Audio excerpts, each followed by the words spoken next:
In this video, I want to show you how to create random points for random sampling in ArcGIS. Random point creation is very essential or useful when you want to do random sampling over a study area, or when you want to do accuracy assessment and you want to select random points to do your accuracy assessment. So in this video, I'm going to show you how to execute creation of random points over an area or raster in ArcGIS. So I will open my ArcGIS. The first thing I will do, I want to bring in a raster which will be the extent of my study area. So to do that, I'll click on add data. So I want to use this very raster and click on add. Yes, here I have my digital elevation model, and if I wish, I can change the color ramp. So this is my study area. To create random points over this study area, what you need to do is to come to search, then search for create random points.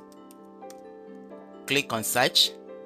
So it will bring different create random tools. So here we are interested in creating random points under the data management tool. So click to open the tool. Now the first thing is to specify your output location. So I'll click here and navigate to my folder. So I want to create it here. I'll select this very folder and click on add.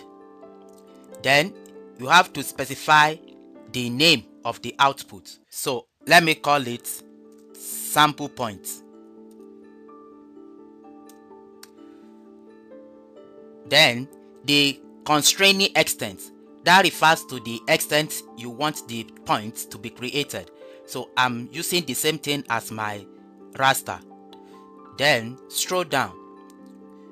Here, the number of points you are interested in. So I want maximum of 500 points. So I want to create 500 random points. Then the minimum allowed distance, that is the minimum distance you want the points to be close to each other. So here, select the unit. I will select meters. Then specify the number of meter you want to allow. So let's say 500 meter minimum distance allowance. Then after that, leave all other things at default and then click on OK. So what it does is that it will create random points all over this specified extent. You can see. So let me close this page. So you can see that it has created random points all over my study area or area extent I specified. And based on the constraints I specify, the minimum distance between any 2 points is 500 meters. So the benefit of this create random points is that it's useful for random sampling, and also it's useful in your land use land cover accuracy assessment when you want to select some points to use to assess the accuracy of your classifications. If you like this video, kindly subscribe. Thank you for watching.